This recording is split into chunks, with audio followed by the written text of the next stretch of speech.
നമസ്കാരം. പ്രധാനമന്ത്രി നരേന്ദ്രമോദിക്കെതിരെ രാഹുൽ ഗാന്ധി പലപ്പോഴും പല ആരോപണങ്ങൾ ഉന്നയിക്കുന്നുണ്ട്. അതിപ്പോൾ രാഹുൽ ഗാന്ധി ഉന്നയിക്കുന്നത് പോലെ തന്നെ ഇന്ത്യ സഖ്യത്തിലെ പല നേതാക്കളും പ്രധാനമന്ത്രിക്കെതിരെ ആരോപണങ്ങൾ ഉന്നയിക്കുന്നുണ്ട്. അദ്ദേഹം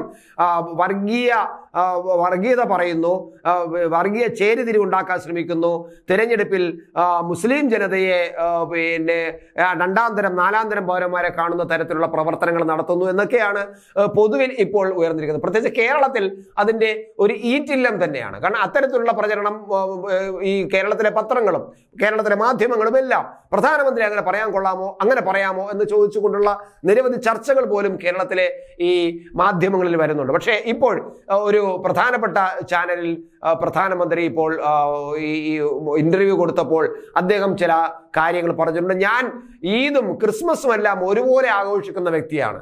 കുട്ടിക്കാലത്ത് ഞാൻ താമസിച്ചിരുന്ന വീടിനടുത്ത് നിരവധി മുസ്ലിം കുടുംബങ്ങൾ താമസിച്ചിരുന്നു. അതുകൊണ്ട് തന്നെ എനിക്ക് നിരവധി മുസ്ലിം സുഹൃത്തുക്കളുണ്ട്. അവർക്കൊപ്പമായിരുന്നു ഞാൻ സമയം ചെലവഴിച്ചിരുന്നത്.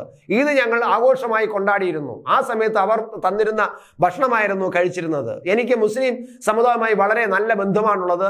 ഇതൊക്കെയാണ് പ്രധാനമന്ത്രി ഇപ്പോൾ ഈ ഒരു ചാനലിന് നൽകിയ അഭിമുഖത്തിൽ പറഞ്ഞത്.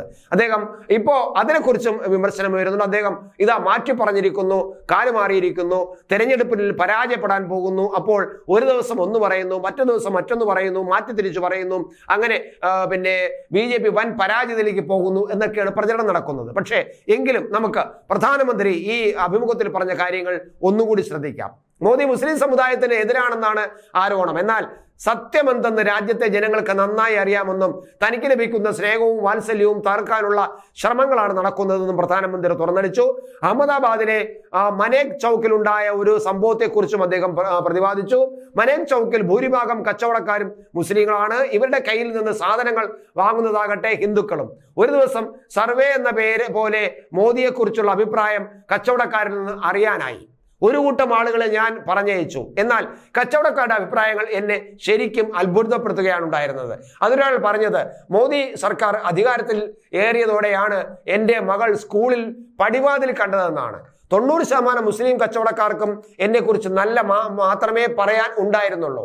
ലോക്സഭാ തെരഞ്ഞെടുപ്പിൽ എനിക്ക് പോരാടാനുള്ള ശക്തി പകർന്നു തരാൻ അവർ തരുന്ന സ്നേഹം മാത്രം മതി എന്ന് പ്രധാനമന്ത്രി കൂട്ടിച്ചേർക്കുന്നു. അത്തരത്തിൽ ആ ഒരു സംഭവം എടുത്തു പറഞ്ഞുകൊണ്ട് തന്നെ ഈ രാഹുൽ ഗാന്ധിയുടെയും അതുപോലെ ഇന്ത്യ സഖ്യത്തിലെ പല നേതാക്കന്മാരുടെയും കോൺഗ്രസ് നേതാക്കളുടെയും ഈ ആരോപണത്തിന്റെ മുന ഒടിക്കുകയാണ് മോദി.